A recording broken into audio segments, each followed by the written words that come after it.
Okay, dann freue ich mich, euch alle sehr herzlich zu Hirnehacken der Hackback Edition begrüßen zu dürfen. Heute unsere zwei Vortragenden, Linus Neumann und Kai Biermann, beides bekannte Gesichter hier. Linus bekannt als IT-Security Consultant und hat das zweifelhafte Vergnügen, schon mit unterschiedlichsten Ransomware-Gangs verhandeln zu dürfen oder zu müssen. Kai Biermann ist Investigativjournalist und hat unter anderem Mitglieder der Ransomware-Gang Conti entdeckt, aufgedeckt.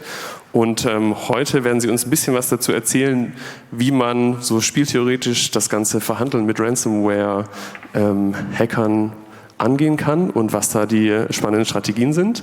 Bitte ein ganz herzliches Willkommen für Linus und Kai.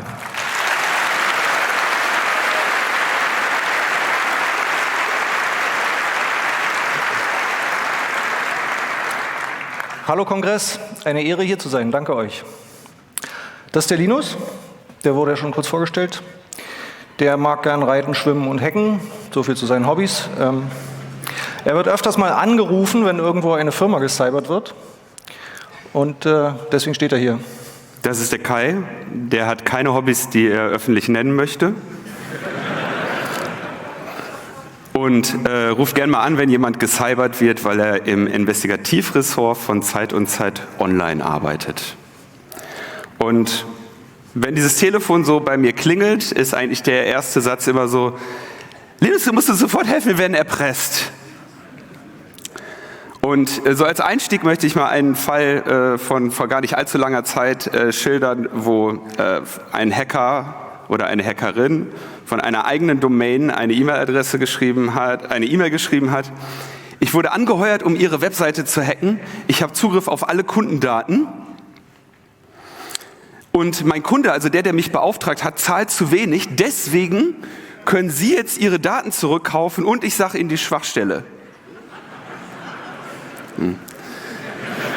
Klang schon mal jetzt nicht so auf Anhieb überzeugend, ja? Und dann auch, was ich sehr schön finde, ist so unmittelbare Selbstbeschuldigung. Also mir ist klar, dass es Ihre Daten sind und ich der Kriminelle bin, der sich Zugang zu Ihnen verschafft hat. Werden Sie jetzt aber nicht emotional, stellen Sie sich einfach nur mal den Schaden vor, wenn ich veröffentliche. Ja. Und ich habe ja schon gesagt, das war ein Erpresser. Ja, und er hat dann seine Forderung uns mitgeteilt. Ich will 2.000 Euro.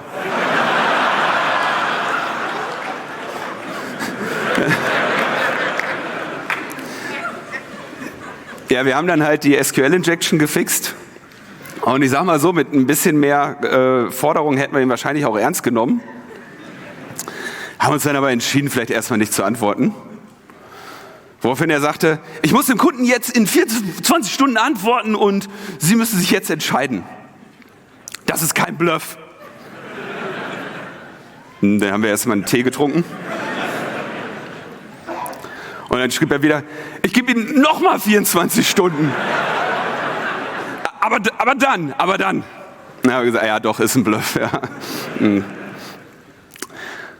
Haben also erstmal nichts gemacht und dann schrieb er: Also ich gebe Ihnen jetzt noch ein letztes Mal 24 Stunden, dann aber wirklich. Und dann wurden die Drohungen, sagt er, und Sie können sich gar nicht vorstellen, was jetzt noch alles passiert. Und ja, ich sag mal so, der Kunde wurde auch so: Was, wenn der noch irgendwas anderes hat? Und wir so: Naja, also wenn der noch irgendwas anderes könnte, dann wird der wahrscheinlich nicht 2.000 Euro fordern. Und wir haben uns aber gewundert, was ist das denn für einer? Ja? Also was ist das für ein Typ, der so richtig wohlformulierte, lange E-Mails schreibt? Ja? Und uns war irgendwie nicht so klar, es war wohlformulierte Sprache, ich sage jetzt nicht welche, aber sie war schön formuliert. Und wir hatten zwei Hypothesen. Die eine war, dass es irgend so ein Abiturient, der von zu Hause im Kinderzimmer irgendwie meint, er wäre jetzt der große Hacker. Weil das könnte erklären, dass er 2.000 Euro für viel Geld hält. Oder es ist irgendjemand mit ChatGPT in Indien oder so, für den das potenziell auch viel Geld wäre. Also haben wir uns überlegt, naja, lass uns doch mal rausfinden. Ja. Haben wir uns entschieden, wir antworten doch mal. Und haben dann gesagt: Also pass auf, du solltest deine Server echt nicht in der EU hosten, weil die Polizeibehörden hier arbeiten zusammen. Ja. Und diese Domain, die du da hast, ne, die solltest du echt nicht mit der Kreditkarte zahlen. Und wenn du deinen SQL-Map-Angriffe machst, so versuch das doch mal über Tor wenigstens statt von deinem anderen V-Server aus. Ja?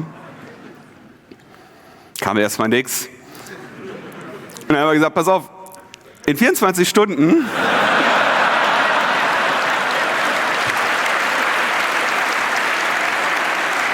geht unser Bericht als LKA. Die Datenschutzmeldung haben wir ohnehin schon gemacht. Was soll schon noch kommen? Ja?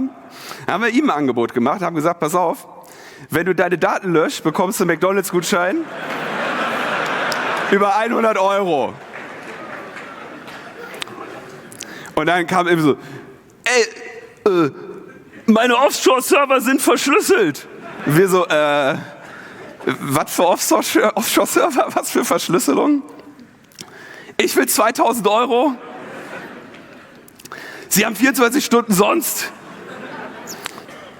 Dann war wieder die große Sorge, was macht er denn jetzt noch? Ne? Dann haben wir gewartet und dann kam DDoS.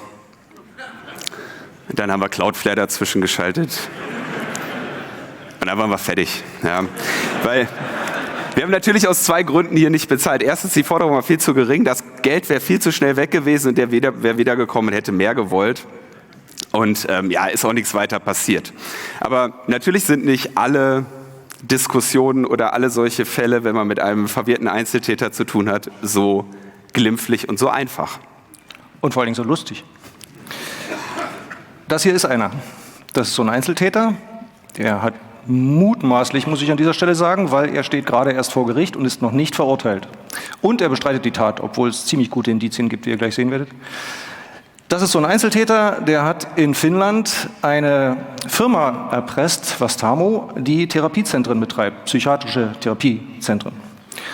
Und hat sämtliche therapeutischen Unterlagen gecybert, kopiert. Der hat sich alle Protokolle aus Therapiesitzungen, alle Diagnosen von vielen, vielen finnischen Menschen von deren Servern geholt und hat anschließend gesagt, ich will nicht 2.000 €, sondern 40 Bitcoin. Das waren damals, ist schon 2 Jahre her, ca. 180.000 €. Und die Firma hat nicht reagiert. Die hat Tee getrunken. Und daraufhin hat er den Patienten und Patientinnen eine Mail geschickt. Die Daten hatte er ja. Und hat gesagt, okay, die Firma zahlt nicht, dann will ich von euch Geld. 200 € in Bitcoin, damit eure Therapieunterlagen nicht im Netz veröffentlicht werden. Wer macht denn sowas? Hier ist so eine Selbstbeschreibung von ihm, könnt ihr mal lesen, wenn ihr Zeit habt. Ein lustiger junger Mann, 25 ist er inzwischen. Er glaubt, er ist ein großer Philanthrop und hat beim Umgang mit Tieren schon viel übers Leben gelernt. Vor allem hat er früh schon Ärger gemacht. Er hat mit 15 seine erste Verurteilung kassiert. Damals war er an DDoS-Attacken beteiligt und an einem Hobby namens Swatting. Ich weiß nicht, ob ihr das schon mal gehört habt. Das ist, wenn man Leuten die Polizei nach Hause schickt, ohne Grund. Kann sehr ärgerlich sein. Zurück zum Fall. Der hat in Finnland für ziemliche Aufregung gesorgt. Das ist die damalige finnische Innenministerin. Die fand diesen Data Breach ein ziemlich shocking Act. Und die Formulierung ist interessant, weil es mehr ein Fall von Data Breach ist als ein Fall von Hacking. Denn, und jetzt kommen wir zu einem zweiten wichtigen Punkt in unserem Talk, die Betroffenen sind oft nicht so ganz unschuldig an dem ganzen Problem. Der Server, auf dem alle Therapieunterlagen von allen finnischen Patienten und Patientinnen lagen, war erstens eine selbstgebaute MySQL-Datenbank, die hing zweitens im Netz, war drittens über Google zu finden und nur durch ein Standardsystem Admin-Passwort geschützt. Auslieferungszustand sozusagen. Wer macht sowas? Er. Das ist der CEO dieser Firma, Ville Tapio. Der war ganz betroffen darüber, dass jemand seine Firma ruiniert hat. Die ist daraufhin nämlich pleite gegangen und wird bis heute verklagt dafür. Der ist nicht betroffen darüber, dass viele, viele finnische Menschen erpresst wurden, sondern darüber, dass seine schöne Firma kaputt gegangen ist. Noch ein Fakt zu den Patientendaten, den ich sehr interessant finde. Sie waren nicht anonymisiert und nicht verschlüsselt. Sollte man nicht machen, wenn man so heikle Gesundheitsdaten hat. Und die Firma hat auch Vorgaben des finnischen Gesundheitssystems umgangen zur Datensicherung. Aber zurück zu unserem Täter, weil, also er will 40 Bitcoin, Vastaamo zahlt nicht. Da haben wir ihn wieder, den Kermit. Daraufhin hat er eine schlaue Idee. Er will, um seinen Druck zu erhöhen, weil das ist für den Erpressern immer sehr wichtig, wie er auch eben schon gesehen hat, er will den Druck erhöhen und sagt, okay, wenn ihr nicht zahlt, dann leak ich eben. Jeden Tag, den ihr nicht zahlt, leak ich 100 Patientenakten. Das Problem dabei war, er hat es in einem finnischen Imageboard gemacht. Ich hoffe, ich spreche das richtig aus. Jili Lauta heißt es. Das Problem dabei war, er hat so ein paar Informationen seines Servers, von dem er aus geleakt hat, mitgeleakt. IP-Adressen und solche Dinge. Woraufhin die Polizei dieser Spur folgen konnte und relativ schnell dahinter kam, dass da so ein Netzwerk von Servern existiert, das jemand mit seiner Kreditkarte bezahlt hatte. Das wird noch schöner. Das war nicht der einzige Hinweis auf ihn, den die Polizei fand. Also, Vastamo zahlt nicht, ja? Sind keine netten Leute. Der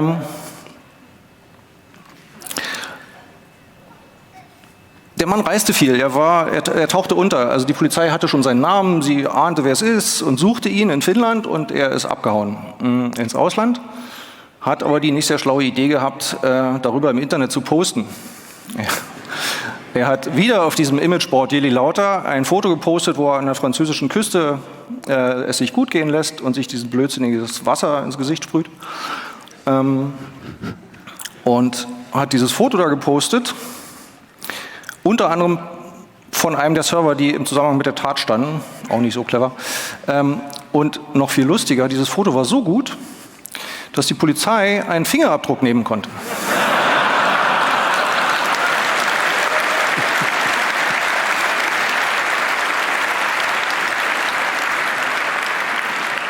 Die finnische Polizei wusste jetzt also, wo sie ihn suchen muss. In Frankreich. Übrigens an dieser Stelle möchten wir einen kurzen Gruß an Starbuck schicken. Der hat nämlich 2014 in einem Vortrag genau das prophezeit. Damals hat er von einem Foto von Ursula von der Leyen, das in der Bundespressekonferenz aufgenommen worden war, den Daumenabdruck extrahiert und bewiesen, dass das geht. Danke Starbuck. Die finnische Polizei hat dir zugeschaut.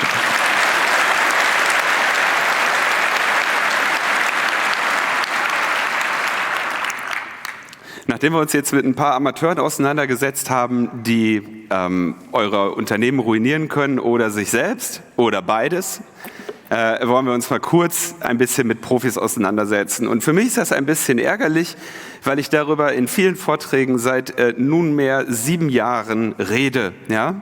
Und zwar Ransomware. Es ist wirklich nichts Neues.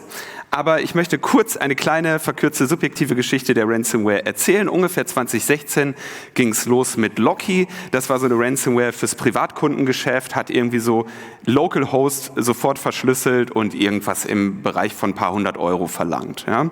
Es kam dann später WannaCry, das war im Prinzip auch so eine Localhost Ransomware, aber verbunden mit dem Eternal Blue Exploit, hat also im lokalen Netz nach SMB-Shares gecheckt und die auch nochmal infiziert. Ja. Also ging so ein bisschen weiter rein. Irgendwann 2018 müsste Ryuk damit angefangen haben zu erkennen, dass das Backup der natürliche Feind der Ransomware ist und hat sich darauf konzentriert, in Richtung AD-Compromise zu gehen, also das komplette Active Directory zu übernehmen und von dort aus, die meisten Leute hängen ja dummerweise ihren Backup-Server ins Active Directory, was die schlechteste Idee ist, die man haben kann. Und dann zerstören sie also erst die Backups und rollen dann über eine Group Policy die Ransomware auf allen Hosts aus. Ja, das fing so ungefähr 2018 an. Und 2019 fing es an, dass Maze sich auch so ein bisschen mehr auf File-Shares spezifisch konzentriert hat und auf das Modell der Double Extortion. Double Extortion könnt ihr euch so vorstellen, dass man also, ich erkläre es gleich, ja, weil ich möchte eigentlich noch mal kurz darauf eingehen, wie katastrophal es ist, dass wir 2023 noch darüber reden. Ja? Seit 2019 mindestens ist das die gleiche Masche, seit 2016 ist es ein Geschäftsmodell.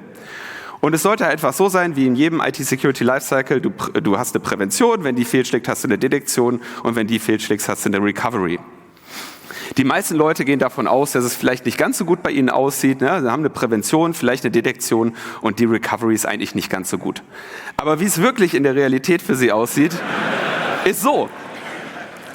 Und wenn man das mal nicht grafisch versinnbildlicht, sondern so wie dann eine Webseite aussieht, das wäre jetzt hier, ich glaube, Black Cat Alpha, die vor 2-3 Wochen hochgegangen sind. Dann sieht das ungefähr so aus. Du hast eine Webseite, Forderung, das ist ein Hidden Service und da wird dir dann erklärt, wie du Bitcoin kaufen kannst. Habe ich in Hirne Hacken schon ausführlich erklärt. Die Leute, die die Webseite sehen, führen dann als nächstes ungefähr zu dieser Situation. Have you tried paying the ransom? Weil das die einzige Möglichkeit ist, an die Dateien wieder ranzukommen. Wenn man das tut, sieht eine Seite ungefähr so aus, wo es ein bisschen Instruktionen gibt, wie man die Dateien wiederherstellt. Und außerdem sind die Angreifer so nett, sie versprechen den kompletten Bericht, wie sie reingekommen sind. Und ich denke natürlich als Security Consultant, alles klar, ein ordentlicher Bericht, ja cool, so ein Red Team Bericht, da bin ich mal gespannt. Das ist er. Ja? Und das ist eine Standardantwort, die kommt in dem Moment, wo die Bitcoins gezahlt sind, erscheint die im Chat, ja, also quasi in der gleichen Zeit. Das heißt, die ist hardcoded in dieser Webseite drin. Und das bedeutet, diese Angreifer sind absolute One-Track-Ponys, die haben es hier mit Metapreter gemacht. Ja? Ihr könnt euch ungefähr vorstellen, wie wenig IDA du brauchst, damit man Metapreter nicht erkennt. Ja, und diese Angreifer sind One-Trick-Ponys und du bist ihr Opfer. Wir alle kennen diesen klugen Satz. Übrigens kann man immer sagen, nur nicht beim Incident. Der kommt, also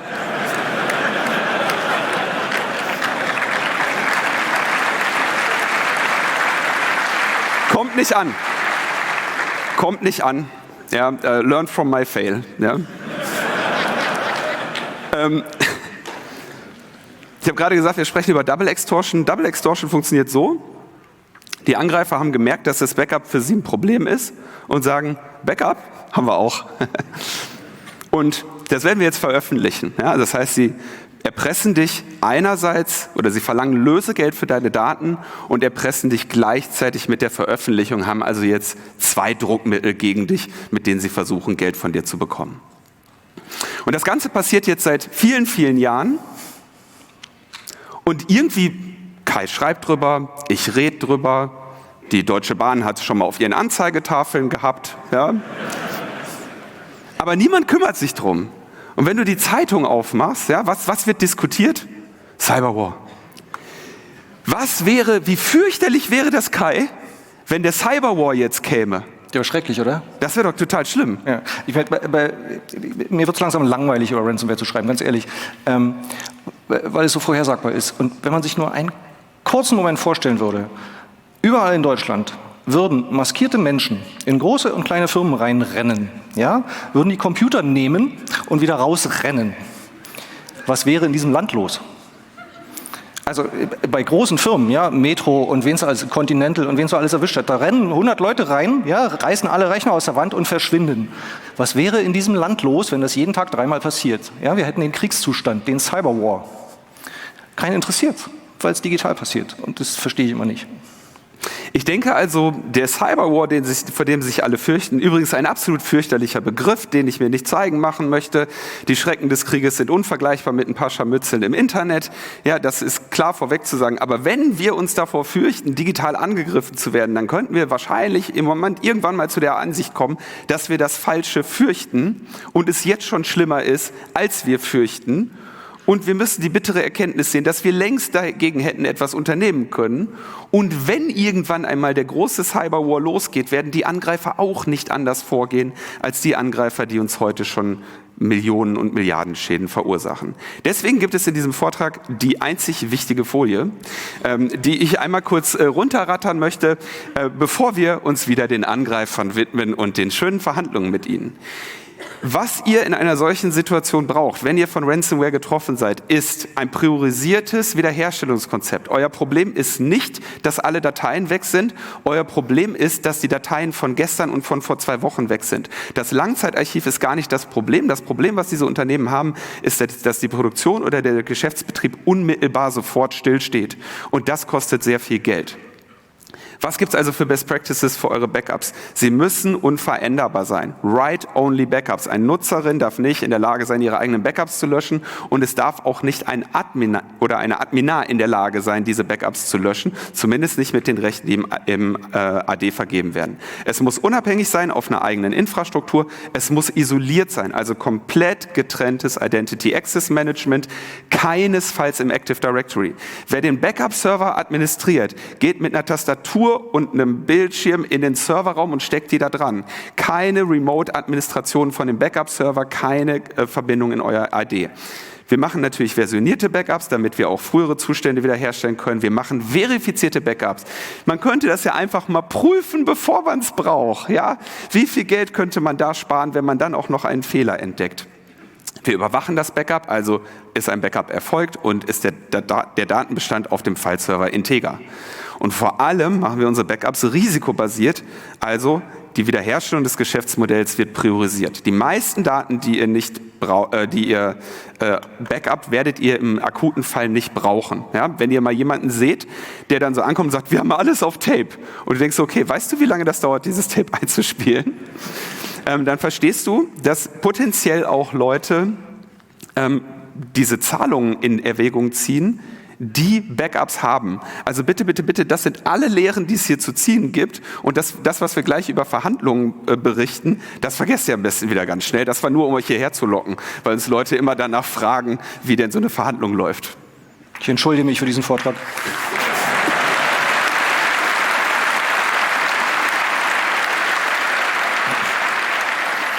Es war etwas lehrerhaft, aber ich glaube, es musste sein. Kommen wir zurück zu den lustigen Leuten. Wir sind ja durch eine Verkettung unwahrscheinlicher Zufälle beide Psychologen mal gewesen und haben noch dazu dasselbe an derselben Uni studiert, wie wir später festgestellt haben.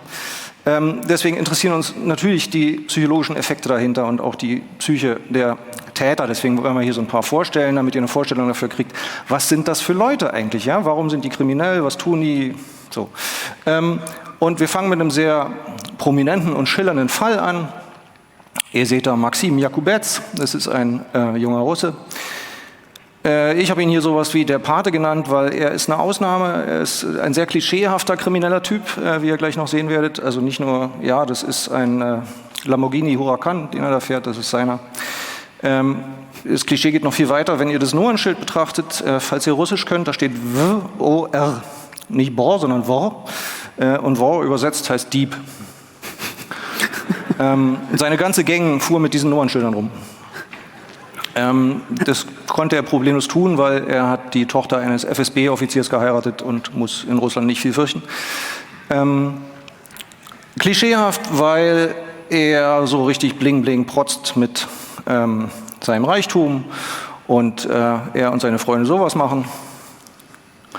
Das ist die Lomonossow-Universität mitten in Moskau. Niemand stört sie dabei. Wie gesagt, FSB-Offizier, Polizei bestochen und so weiter. Diese Gang, die sind sowas wie die Großväter der Ransomware. Die nannten sich Evil Corp. Auch da waren sie relativ eindeutig in ihrer Bezeichnung. Die haben schätzungsweise, es sind immer Schätzungen von Ermittlern, deswegen, wer weiß, ob es stimmt und wie viel es wirklich war. Die haben mit ihrem Banking-Trojaner namens Zeus oder Zeus circa $70 Millionen erpresst, indem sie Online-Banking-Informationen abgesaugt und dann ausgenutzt haben. Und ja, die werden gesucht. Ne? Also das FBI hätte sie gern. Sie sitzen in Russland, werden da auch nicht wegfahren und sicher auch keinen Urlaub woanders machen als auf der Krim. Das Interessante ist, weswegen wir sie hier drin haben, sie sind wirklich sowas wie die Großväter der Ransomware-Modelle, die uns heute plagen. Also die Wirtschaft mehrheitlich. Sie haben RAS erfunden, Ransomware as a Service. Also sie haben irgendwann aufgehört, das Zeug selber einzusetzen, und sie haben es vermietet. Verkauft. Hier sind sie noch mal ein bisschen größer. Nette junge Leute. Sie haben angefangen, ihre kriminellen Fähigkeiten aufs Programmieren zu beschränken und anschließend in kriminellen Foren ihre Tools anzubieten. Und wie sehen Leute aus, die sowas dann weiterverkaufen? So. Das ist Daniil Schtschukin. Der wurde so noch nicht öffentlich genannt. Der ist einer der Menschen, die davon lebt, diese Vermietung zu organisieren. Höchstwahrscheinlich, muss ich an der Stelle sagen. Er ist auch nicht verurteilt, hat auch Russland bislang nicht verlassen. Das da ist in Antalya, da glaubt er noch reisen zu können. Da hat er diese Yacht gemietet mit Freunden zusammen. Wer ist dieser Mensch? Auch ein junger Russe, etwas begabt, was die Technik angeht, lebt in Krasnodar, mag BMWs und Gucci und große Feste, zeigt sich gern mit seiner Frau und mit Freunden, denen er das Essen bezahlt. Der hat Webseiten für Online-Casinos und Krypto und anderen Schmuddelkram. Und der vermietet oder hat vermietet REvil, ein weiteres großes Ransomware-Familienmodell. Und er scheint nicht schlecht davon zu leben. Hier ist er wieder, ein breites Lächeln. Das im Arm ist seine Frau, die tut hier nichts zur Sache, deswegen ist sie so ein bisschen ausgeblendet. Und leider wollte der nicht mit uns reden, ich weiß auch nicht warum, wir haben es versucht. Also ich habe ihm viele E-Mails geschrieben, die er nie beantwortet hat. Das Interessante an dieser Stelle, man beachte seine Uhr, falls ihr die erkennen könnt, hier ist sie größer. Das ist eine Vanguard Encrypto. Also die Uhr allein kostet schon so 50.000 bis 70.000 €, wenn man auf so hässliche Uhren steht. Und statt der 12 ist da ein QR-Code eingraviert. Damit wirbt die Firma, dass man da seine Bitcoin-Wallet eingravieren kann.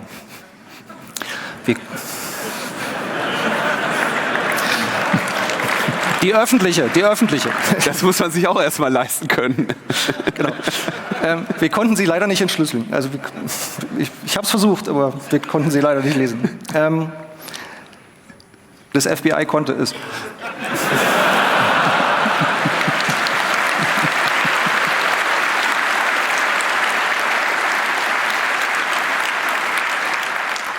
Das FBI hat gerade erst, noch gar nicht so lange her, 317.000 $ von ihm beschlagnahmt. Ne? Also die Krypto sind now in den Händen des FBI. Ich glaube übrigens, das FBI ist der größte Halter von Bitcoins überhaupt weltweit, oder?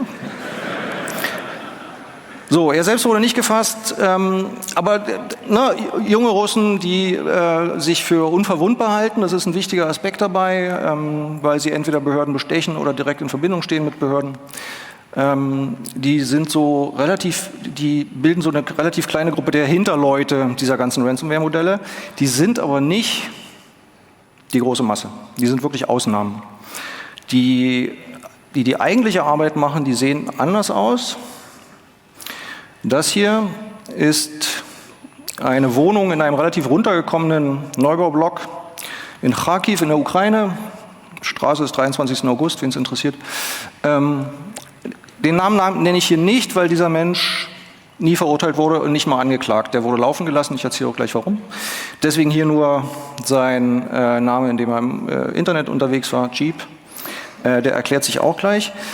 Dieser Mann war für Emotet unterwegs. Emotet ebenfalls eine riesige Ransomware-Familie, ja, die weltweit tausende Opfer verursacht hat. Das BKA nannte Emotet einen der gefährlichsten Trojaner weltweit. Und BSI-Chef Arne Schönbohm, Ex-BSI-Chef Arne Schönbohm, falls sich noch jemand an ihn erinnert, nannte es den König der Schadsoftware. Aber, und deswegen zeigen wir es hier, auch Emotet machte Fehler. Die haben einen Server in Brasilien offen gelassen, sodass dort Serverlogs rumlagen, die Ermittlungsbehörden finden konnten. Und dank dieser Serverlogs hangelten sie sich durch die gesamte Infrastruktur dieser Gruppe und kamen, zumindest nach Angaben des BKA, zu dieser Wohnung. Dort laufen alle Fäden zusammen. Und deswegen gab es da 2021 diese Wohnungsdurchsuchung. Ne? Polizia steht da auf der Jacke, also die ukrainische Polizei bricht da gerade ein. BKA-Beamte waren dabei. Ja, also da liefen alle Fäden von Emotet zusammen. Hier. Sieht aus wie bei mir. Okay, du hast auch Flohmarktzeug. Das ist der Schreibtisch dieses Mannes. Das ist die Wohnung eines damals 47 Jahre alten Ukrainers, seines Zeichens Systemadministrator für Linux. Und der wartet Server für kleine Firmen. Und er tut das für kleines Geld. Und der hat mit uns geredet, der war sehr nett und sagte, also dass auf diesen Backends gefährliche Trojaner waren. Ich wusste es nicht. Er hat sich nicht dafür interessiert wahrscheinlich. Er hat 12 Server von Emotet gewartet und nahm dafür $40 pro Server und Monat. $480. Ich finde das interessant, weil auch so gigantische Erpressungsmodelle, ja, wir reden über gigantische Erpressungsmodelle, die weltweit funktionieren, basieren auf solcher Infrastruktur. Nach Auskunft der Polizei, die da in der Wohnung war, da sieht man sie nochmal, war ein Großteil davon vom Flohmarkt. Jahre alt. Übrigens, könnt ihr Kyrillisch lesen, da steht Department Keeper Polizie, finde ich toll. Falls irgendjemand hier mal so Aufkleber macht, ich hätte gerne ein paar davon. Kommen wir zurück zu einer anderen Ransomware-Gang. Ich habe ja gesagt, dass ich öfter mal die Freude habe, mich mit denen auseinandersetzen zu dürfen. Hauptsächlich deshalb, weil Leute denken, ich könnte ihnen Bitcoin organisieren. Ich habe keine Ahnung, wie die auf die Idee kommen, aber irgendwie klappt es dann auch. So sieht dann so eine Ransom-Note aus, die liegt auf deinem Desktop und angegeben wird halt ein Tor-Hidden-Service und in diesem Fall ein Login. Und wenn man da draufklickt, kommt halt so ein Chat, ja, ist eine etwas andere Gang jetzt in diesem Fall. Mal einen Screenshot von Blackbuster rausgesucht. Und die sagen also, sie wollen Geld haben. Und jetzt beginnt der Moment, für den sich so viele Leute interessieren. Ich werde also immer nach Vorträgen gefragt, dass ich genau das mal beschreiben soll. Und wie ich gerade schon sagte, ich beschreibe das nicht, ohne vorher zu sagen, wie man sich davor schützen kann. Weil das ist die Situation, in der man wirklich nicht sein möchte. Ja, der Chat geht natürlich ein bisschen länger. Ich habe ihn jetzt mal so inhaltlich grob zusammengefasst. Wir veröffentlichen in 10 Tagen. Wir haben einen Decryptor, wir wollen in diesem Beispiel 100 Millionen. Ja, wir haben jetzt einfach mal 100 genommen, damit ihr ungefähr die Relationen seht, die die Verhandlungen betreffen.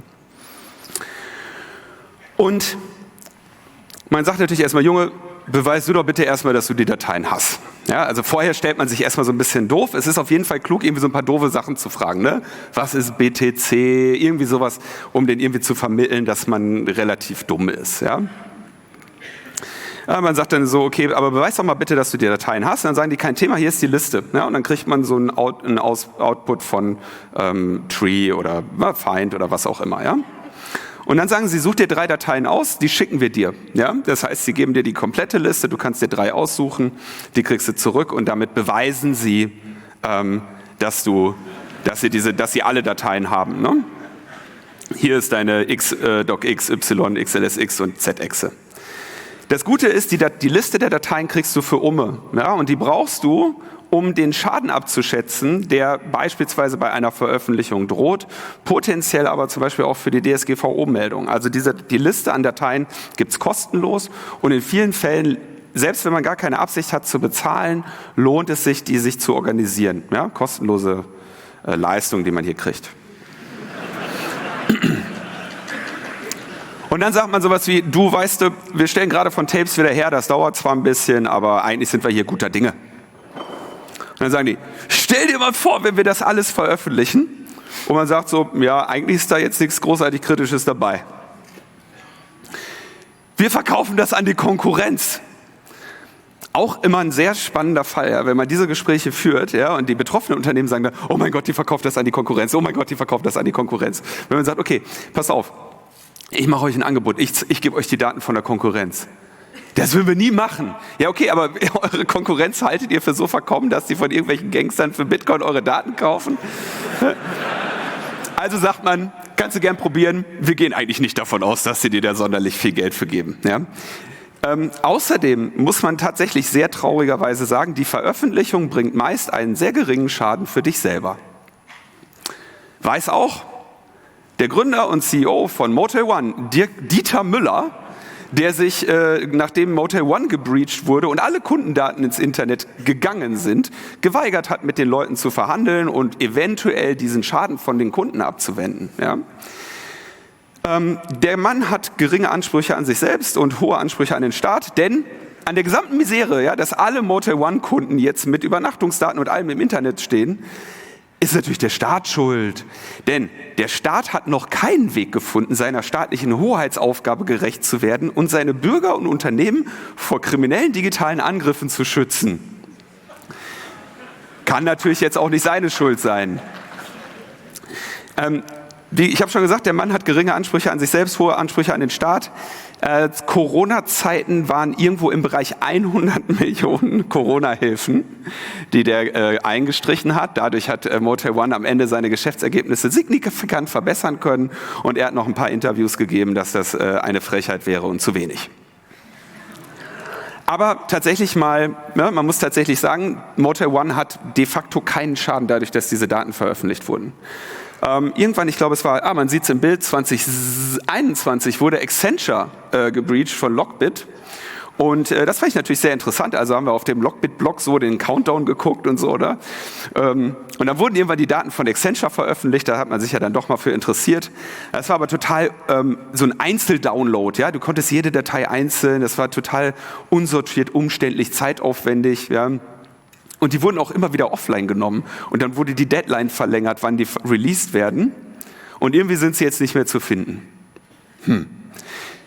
Ich denke, warum die Angreifer so und nicht anders veröffentlichen, ist ganz klar. In dem Moment, wo sie vollständig veröffentlichen, haben sie ihr Kind mit dem Bade ausgegossen. Es wird niemand mehr bezahlen. Wenn sie aber so scheibchenweise veröffentlichen, können sie potenziell noch weiter erpressen und dich doch überzeugen, denen etwas Geld zu geben.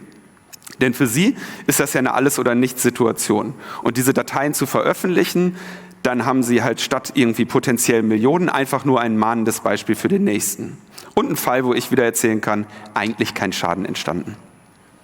Wir haben auch darüber gesprochen, das nennt man dann, also die Angreifer wollen Druck erhöhen, ja, sie machen inzwischen auch mal die Meldungen an die Behörden für dich, ja, auch da natürlich einfach, um den Druck zu erhöhen, weil Druck ist alles, was die haben, oder sie belästigen die Leute, die nicht zahlen, ja, rufen dann zum Beispiel dort an oder lassen dort anrufen oder erpressen eben die Kunden, um den Rufschaden irgendwie zu maximieren. Also die Gruppen arbeiten daran, diesen Rufschaden zu vergrößern. Ja, in unserem Beispiel sagen wir mal, wir würden jetzt irgendwie in Richtung einer Zahlung uns orientieren, dann sagen wir, Bruder, wie sollen wir dir überhaupt vertrauen? Und dann sagt er, mein Freund, wir sind die Cyberswan-Gruppe, Google uns, wir haben 5 Sterne auf Yelp. Und es ist natürlich wirklich wichtig für diese Mechanik der Verhandlung zu wissen, die müssen auch ihren Ruf schützen. Wenn die euch betrügen, dann wird das ja bekannt und dann zahlt ihnen niemand mehr. Das heißt, Vertrauen ist für die eine entscheidende Sache. Ja? Außerdem haben die auch den ganzen Rest des Internets noch vor sich, dass sie jetzt ein zweites Mal dich erpressen, ist eher unwahrscheinlich. Aber dann sagst du sowas wie, ja, ey, boah, das mit den Tapes, kennst du ja, dauert, ey. Pass auf, wir zahlen dir 25. Und dann kommen wir wollen 100 und du hast noch 7 Tage, danach wird es teurer. Und du dann denkst, das ist natürlich jetzt auch wieder dieses Druck, ne? Wir wollen mehr Geld später. Und dann sagst du, ja, pass auf, Alter, in 7 Tagen sind wir fertig. Du kannst mir hier maximal 50 Millionen sparen. Das muss aber auch irgendwie ein Business Case für mich sein. Ich zahle dir 40. Ja? Und dann sagen die, wir wollen 70. Das ist unser letztes Angebot. Es gilt nur 24 Stunden. Und dann sagst du sowas wie, ey Junge, je länger das hier dauert, umso weniger ist deine Dienstleistung für mich wert. Ich stelle ja hier gerade von Tapes wieder her. Und das ist der entscheidende Punkt in diesen Verhandlungen. Für die Angreifer geht es um alles oder nichts. Also die stehen vor einer Situation, dass sie entweder von dir Geld bekommen oder gar nichts. Und dann haben sie noch die Kosten, dass sie deine Daten veröffentlichen müssen. Und genau da musst du diesem Druck widerstehen. Der zeitliche Druck wird von denen nur deshalb angebracht, weil sie wissen, je länger du nicht zahlst, desto unwahrscheinlicher zahlst du. Insofern ist es durchaus sinnvoll in einer solchen Situation, wenn du die Zeit hast, auch tatsächlich auf Zeit zu spielen, weil die wissen, je länger der Spaß hier geht, umso unwahrscheinlicher zahlst du. Na gut, dann kommt irgendwie sowas, ja okay, 60 Millionen, weil du es bist, letzte Preis, ja? Und dann sagst du, und das ist der Moment, den die Kunden meistens nicht wollen, ja? Dann sagt man, okay, tut mir leid, ich erkläre die Behandlung für gescheitert, hätte hier eine Win-Win-Situation werden können, aber naja, vielleicht beim nächsten Mal.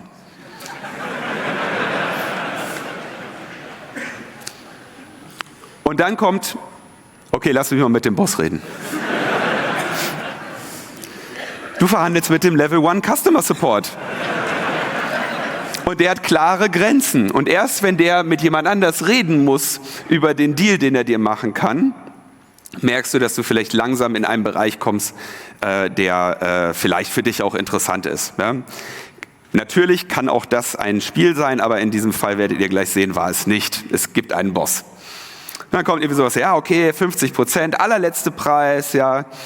Und dann sagst du sowas, ey, woher weiß ich, dass du die Dateien überhaupt wiederherstellen kannst? Ja, auch das erst ganz am Ende machen, weil das ja ein Interesse überhaupt signalisiert. Also die Prüfung, dass sie Dateien wiederherstellen können. Jede Ransomware-Gang bietet dafür an, schick mir 2 Dateien, mein Freund, entschlüssele ich dir, kriegst du zurück, schickst dir, hier ist A encrypted und B encrypted und dann schickt er dir die entschlüsselten Dateien zurück. Das ist ein sehr wichtiger Schritt, den man keinesfalls vergessen darf.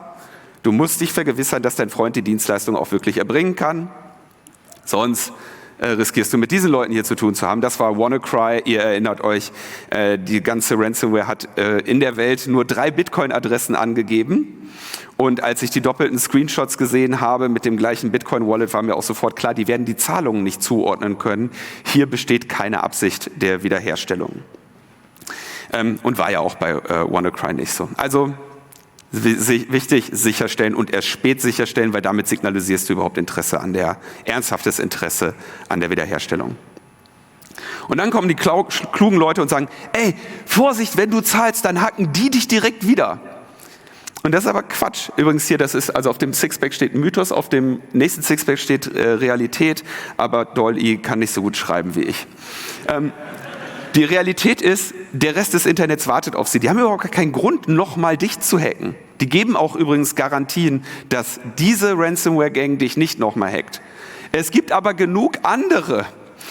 Also früher oder später musst du dich schützen. Und ich kenne mehrere Fälle, in denen die CEOs oder der Vorstand oder sonst was nach der Zahlung gesagt hat, jetzt haben wir es hinter uns, lehnt euch zurück, fahrt die Systeme wieder hoch. Alles rein ins AD und den MySQL-Server in die Cloud und gib ihm. Und kurze Zeit darauf war das Geschrei groß. Ja? Also ihr kommt sowieso nicht drum herum, euch besser zu schützen. Am besten macht ihr das, bevor ihr den Case habt. Aber egal, ob du zahlst oder nicht, die anderen werden kommen. Ja? Du hältst dir eine von 100 Gangs vom Leib und dummerweise machen die nicht so eine Garantie wie Schutzgeld, dass sie sagen, pass auf, wenn die anderen Gangs kommen, dann prügeln wir die raus oder so. Naja. Dann sagen sie, hier ist unsere Bitcoin-Wallet, ja, die nehmen üblicherweise eine frische, brauchen sie auch, damit sie erkennen, dass die Zahlung von dir ist. Du nimmst üblicherweise eine frische und schickst mal einen Satoshi rüber. Ja. Achtung, das ist ein interessanter Moment, weil dann sehen die, wie viel Geld auf deinem Wallet liegt. Ja, in dem Moment beweist du, dass du über eine Summe verfügst. Es kann also durchaus auch interessant sein, an der Stelle vielleicht doch nur 40 da liegen zu haben, statt der 50 und zu sagen, ey, scheiße, Freitagabend, du weißt, wie das ist. Ne? Ich habe jetzt echt nichts.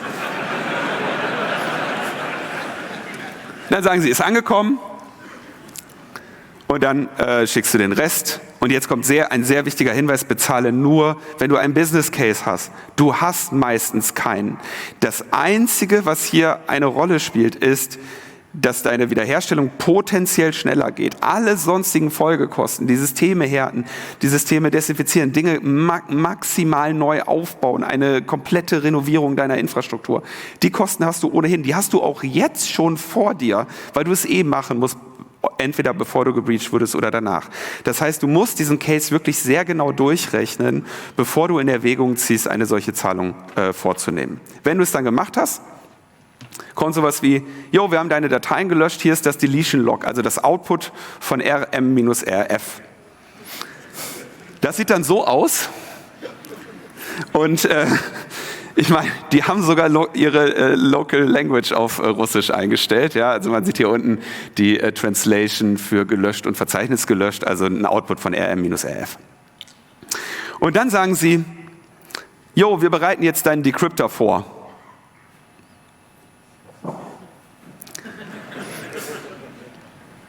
Und man denkt, so bei den anderen geht das eigentlich immer relativ schnell.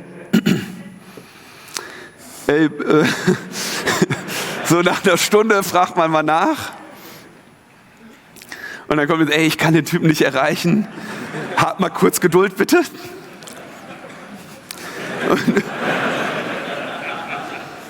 Und dann kann das manchmal ein bisschen dauern.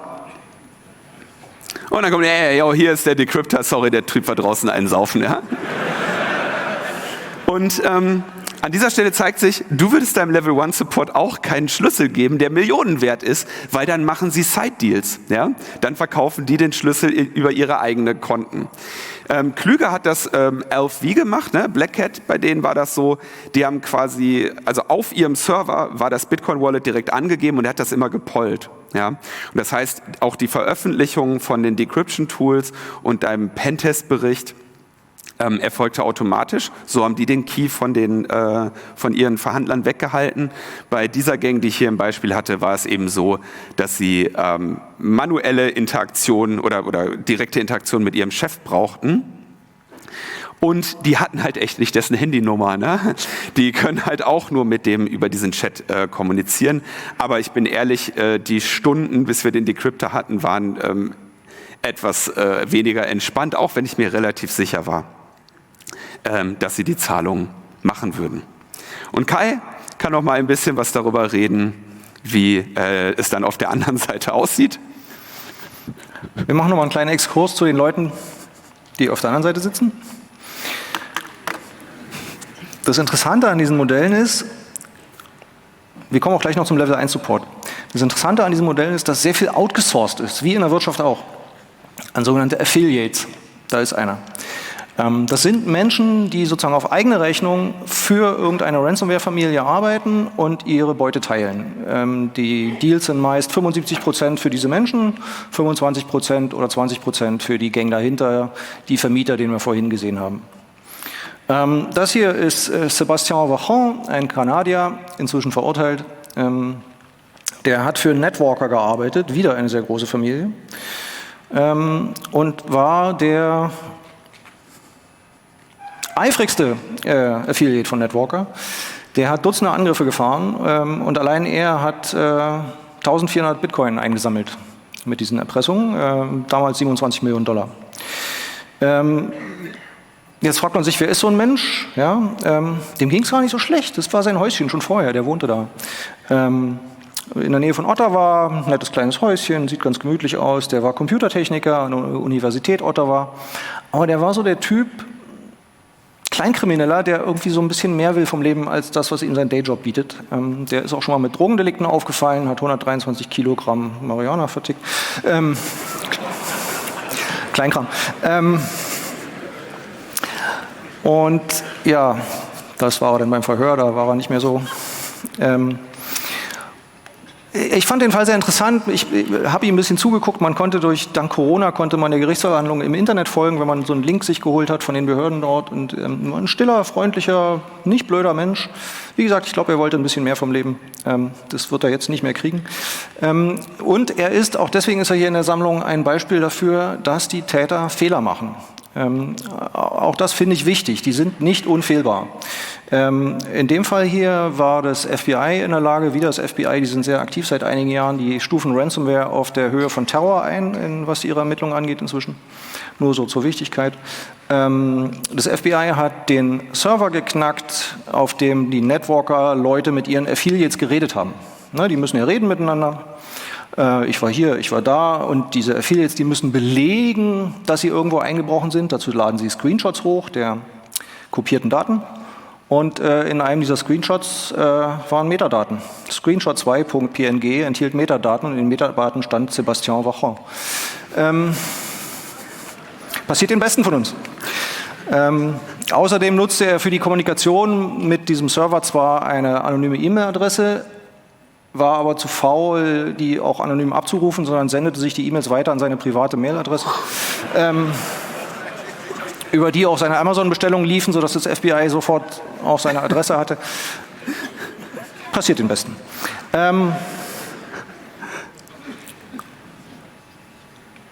Ja, also die müssen miteinander reden, ne? Ganz kurz. Die brauchen irgendeine Infrastruktur, um zu kommunizieren, und das ist meist der Ort, wo sie angegriffen werden von Ermittlern. Übrigens, Sébastien Vachon sitzt jetzt für 20 Jahre in den USA, danach dann noch 3 Jahre Bewährung, und ich glaube, dann muss er noch die Freiheitsstrafe absitzen, die er in Kanada noch, länger. So, also diese Leute bilden Banden, die sourcen aus, die sind relativ organisiert, und es sind ganz normale Menschen, ja, keine Götter, keine Superhacker. Es sind normale Menschen, die Fehler machen. Und diese Arbeitsteilung dieser Banden geht sogar noch viel weiter. Hier seht ihr die unterste Ebene. Hier seht ihr den Level 1 Support. Das ist à la Witte. ich bedauere sie fast inzwischen, eine Frau, die in der Sowjetunion geboren wurde. Sie hat dort mal Programmiererin für Funktechnik gelernt. Sie ist inzwischen 57 Jahre alt. Hat ein bisschen Pech gehabt im Leben, verwitwet, hat mit Scientology zu tun, egal. Jedenfalls, sie schlug sich so durch mit dem Programmieren von Websites. Lebte in Suriname zu dem Zeitpunkt und programmierte auch für kleine Unternehmen so ein bisschen HTML und solche Dinge. Und dann bekam sie ein Jobangebot, 2017 von einer russischen Softwarefirma, so sagt sie es. Mit der konnten wir auch reden. Da gab es so einen Einstellungstest online, da musste sie so ein paar technische Fragen beantworten, den hat sie bestanden und dann hat man ihr einen Job angeboten und hat gesagt, pass auf, 800 € im Monat kannst du von uns haben und dafür machst du hier so Entwicklertätigkeiten. Ich kam in ein kleines Team mit 9 Leuten und die kannten sich alle nur über Jabber. Und ihr Job war es dann, und da fing sie dann doch an, drüber nachzudenken, ob das Richtige ist, sowas zu programmieren, nämlich Webseiten mit der Benutzeroberfläche, auf der dann steht, ihr Computer ist infiziert. Entschuldigung, das ist wieder eine von Dorleys Erfindung, aber ich fand sie sehr hübsch. Und die Softwarefirma, für die sie dort gearbeitet hat, war Conti. Eine der größten und organisiertesten Ransomware-Banden, die die Welt bislang gesehen hat. Oder die größte und organisierteste. Und ja, Alawitte war, wie gesagt, relativ unbedarft am Anfang. Das glaube ich ihr sogar, weil bei Jabber hat sie sich noch angemeldet mit ihrem echten Namen, Alawitte. Also dem Jabber-Server, wo die Gang miteinander kommunizierte und der dann später geleakt wurde durch ein Rogue-Mitglied dieser Bande, sodass ihr Name relativ schnell klar war. Deswegen war sie auch die Erste, die Probleme bekam. Also sie war in Suriname und eines Tages stand die Polizei von Suriname vor ihrer Tür und sagte, sorry, wir nehmen Sie jetzt mit, Ihr Visum ist abgelaufen. Und Ihre Computer und so sammeln wir auch alles ein und wir schicken Sie zurück nach Lettland, wo Sie herkamen. Sie sind hier nicht mehr erwünscht. Ja, der Flug landete dann seltsamerweise in Miami zwischen. Da stand dann wieder das FBI und nahm sie mit in ein Gefängnis nach Ohio. Und da blieb sie relativ lange, weil das FBI glaubte, okay, wir haben hier sozusagen die Hacker Queen, die kann uns was über Conti erzählen. Das war vor dem Leak. Ne? Das FBI hat sie vorher gefunden und hoffte, sie kann ihnen viel verraten. Aber sie kannte echt nur die 9 Leute aus ihrem Team. Das waren alles kleine, freischaffende Softwareentwickler, Systemadmins, die sich ein bisschen was dazu verdienen wollten. Sie konnte ihnen nicht viel sagen, deswegen saß sie 2 Jahre dort im Knast, ohne Prozess. Und es passierte einfach nichts. In der Zwischenzeit kam der Conti-Leak und alle Welt erfuhr über diese Gang. Inzwischen ist sie freigelassen worden aus den USA, ist wieder zurück, jetzt wieder in Lettland, in Riga. Die meisten Vorwürfe wurden fallen gelassen, außer einer Verabredung zum Computerbetrug, aber es reichte nicht, um sie weiter festzuhalten. Wie gesagt, sie lebt in Riga, sie tut mir wirklich etwas leid, inzwischen geht sie putzen. Das ist, ihr seht hier so die Struktur von Conti, das ist die unterste Ebene dieser wirklich organisierten Gang. Und wir reden hier über die Profis der Branche. Die hatten alles. Die hatten Chefs, die sich darum kümmerten, Büros anzumieten, in denen die Leute wirklich von 8 bis 5 gearbeitet haben. Ja, die kamen da. Die wurden über Foren angeheuert und für Dayjobs. Und die waren wie eine Firma organisiert. Ich zeige euch gleich noch 2 Mitglieder davon aus der Führungsebene. Bis heute sind nicht alle identifiziert. Vor allen Dingen nicht der Kopf der Bande Stern, der ist nur unter diesem Handle bekannt. Soweit ich weiß, weiß bis heute niemand, wer das ist. Das ist ein Zeichen dafür, dass es schon auch sehr fähige Kriminelle in diesem Bereich gibt, aber es sind wenige. Und wenn ihr, so wie Linus, mit diesen Leuten zu tun habt, habt ihr nicht mit diesen Leuten zu tun, niemals. Also die machen sich die Finger da nicht mehr mit schmutzig, sondern es ist, wie gesagt, der Level 1 Support. Aber es ist auch ein Beispiel, ja, diese Banden machen Fehler, aber ja, sie können auch gar nicht so schlecht sein, wenn man Pech hat. Noch ein paar Gesichter. Hier ist einer der Manager. Maxim Gelochkin, hat ein paar Softwarefirmen, ist pleite gegangen, kommt aus Abakan in Russland, lebt da glaube ich noch immer, soweit zumindest seine Social-Media-Profile das hergeben. Der war zuständig dafür, dass, also die haben alle Virenscanner, die es auf dem Markt gab, sich so besorgt, und er musste testen, ob ihre Schadsoftware da durchgeht. EDR Evasion heißt das, habe ich mir sagen lassen. EDR Evasion, ja. Der baute auch den Kryptolocker, also die Daten verschlüsselt, also sein Team, er war Teamleiter und Manager. Ja, Maxim wandert gern, der hält nichts von Covid-Impfungen, der ist ein großer Putin-Fan und Verteidiger des Ukraine-Krieges oder des Angriffs gegen die Ukraine und Anhänger irgendeines komischen indischen Gurus. Letztlich ein ganz normaler Mensch. Ist in Abwesenheit angeklagt in den USA, weil er Teil von Conti sein soll.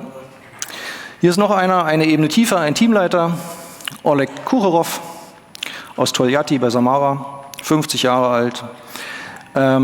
Ich finde den interessant, den Mann, weil er nennt sich selber Reverse Engineer und Malware Analyst und scheint schon länger in der Branche zu sein, also länger als viele andere. Viele andere kommen wirklich aus legalen Bereichen und suchen verzweifelt einen Job.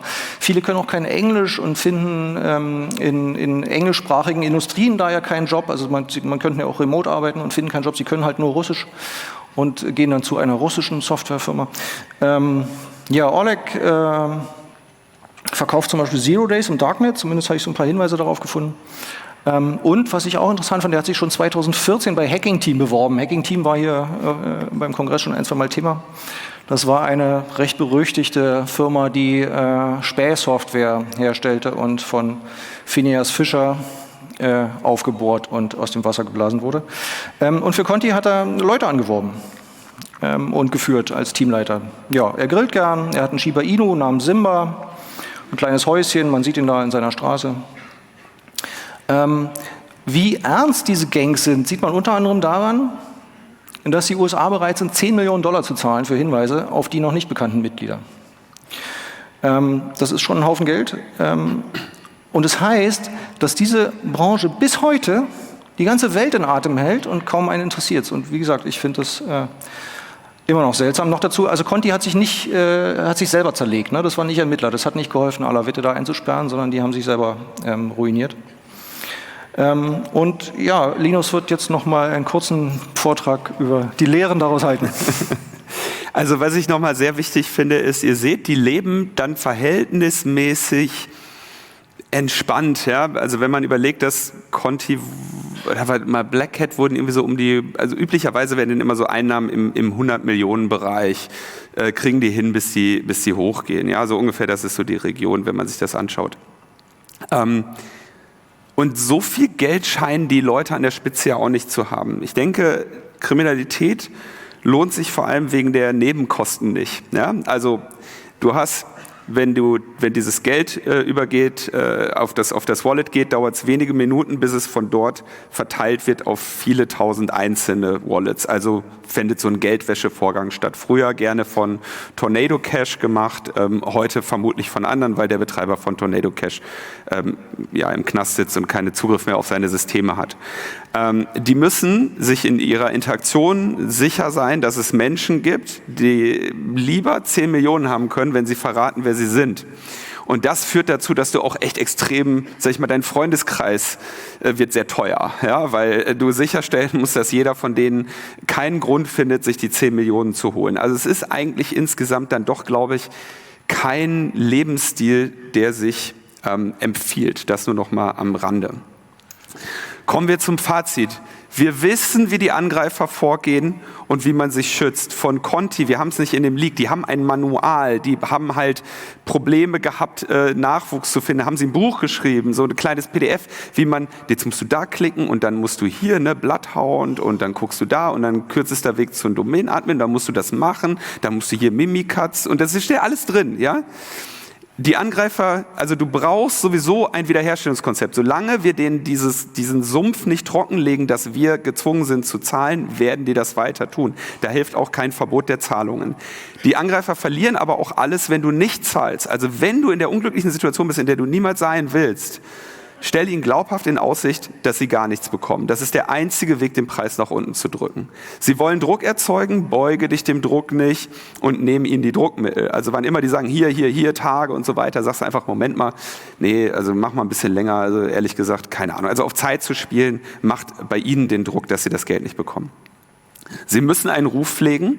Dich zu betrügen schadet ihnen also mehr, als es ihnen selbst nützt. Ja, also es wäre für die, ist es günstiger, einfach den Nächsten zu hacken und ihr Glück da zu probieren, als dich nochmal zu hacken. Das heißt aber nicht, dass es andere nicht tun. Ja, also bitte, ihr müsst euch so oder so schützen.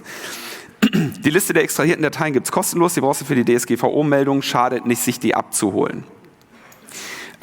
Auch wenn du zahlst, hast du hohe Folgekosten. Du musst dich sowieso noch schützen und du musst dich auch vergewissern, dass du wirklich einen Business Case hast. Meistens hast du den nicht. Deswegen drücken die ja so bei der Zeit, weil sie wissen, je länger du über die Situation nachdenkst, umso mehr Möglichkeiten, dich da selber rauszuheben, findest du und umso besser geht's dir und so wahrscheinlicher ist es, dass sie ihr Geld nicht kriegen. Die Angreifer sind nicht unfehlbar. Und trotzdem brauchst du ein Wiederherstellungskonzept, so oder so, und zwar jetzt. Übrigens zum Thema unfehlbar hat mein Kollege Tobias gestern einen Vortrag gehalten. Der hat den Titel Unlocked Recovering Files Taken Hostage by Ransomware, weil wir als kleine Nebenaktivität unserer Aktivitäten in diesem Bereich noch einen Decryptor veröffentlichen. Dieser Talk ist Teil einer Reihe. Sie begann mit Hirnehaken, sie ging weiter mit Disclosure, Hack und Hackback von Kantorkel, Dominik und mir beim Camp.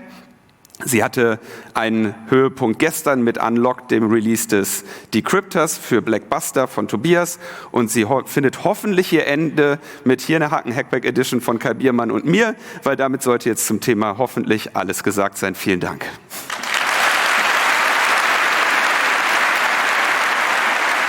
Danke. Wunderbar. Super, ja, vielen Dank an Linus und Kai. Kannst wegmachen, ja.